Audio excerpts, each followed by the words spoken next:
Hi, everyone. This is a presentation about communicating online. I think that most jobs that you will encounter once you begin working, or you may already be in a job if you are already a professional in your field of work, you already engage in communicating online, and we do as well. Like in chapter 2, we talked about the use of social media, but here we're talking specifically about the types of communication that exist within an organization or business, and the kind of things that you want to be aware of or kind of follow as guidelines in that online communication. So let's go ahead and take a look at some of the things that the book mentions. One of the things that the book mentions, especially when you're new on the job, is to participate in training, get some technology training for the job. When I become employed at a college, and I've been to several colleges, but every time there's some nuance about the technology that the college uses that's particular to that college. And so it's important for me, one of the things in order for me to use those channels of communication effectively is to get some training, whether it's formal training, there's a course maybe, or it's informal training from IT people. It's important to participate whenever you have that opportunity. The more you're familiar with the methods of communication within a company or organization, the more successful you'll be in effective in communicating with other people in the company. Also develop some camaraderie, and what we mean by that is get to know people in the business or organization that you're a part of. It's a lot easier if you're in a small business, but if you work in a large business and there are several people, tens, 20s, 30 people, you might not know all of them, and eventually, even through a lifespan of a job at a particular place, you may not get to know everybody. So it's important for you to make those connections with people, and even more importantly, face to face, so that when you communicate with them online, you can put a face to a name and you know who you're communicating with.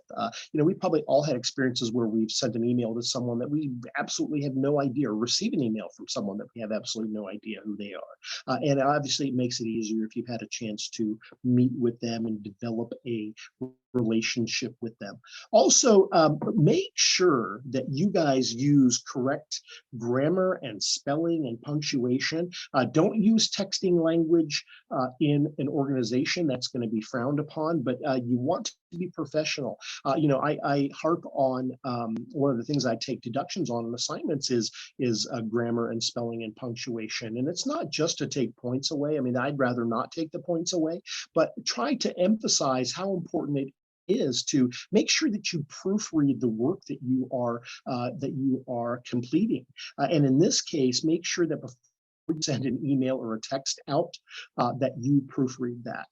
It's really funny to read some of the autocorrect, I don't know, memes or whatever, that autocorrect. And I don't know how real all of those are, but some of them are pretty darn funny when it comes to looking at the things that autocorrect does.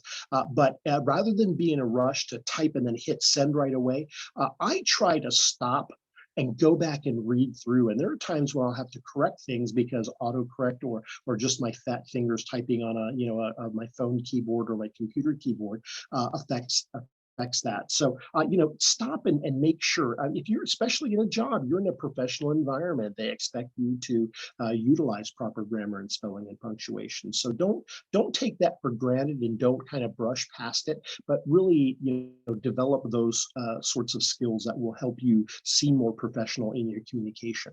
Also, don't be too brief. The authors mention this. Sometimes short answers can be misinterpreted. So you want to be as thorough as you need to be. You don't want to be overly complicated in the types of responses or message you send, but you do want to make sure you get to the point and it's not all too brief that it could be misinterpreted.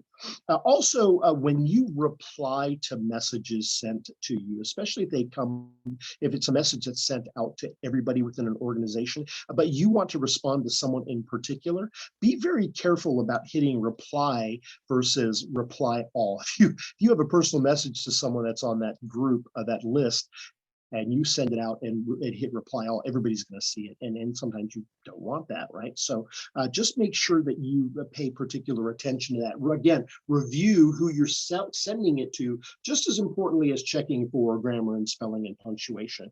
Also, the authors recommend not conveying sensitive information, right? Things that you don't want necessarily other people to know, because again, if you hit reply all, or you forward that to someone that you don't intend to, they're going to get access to that sensitive information.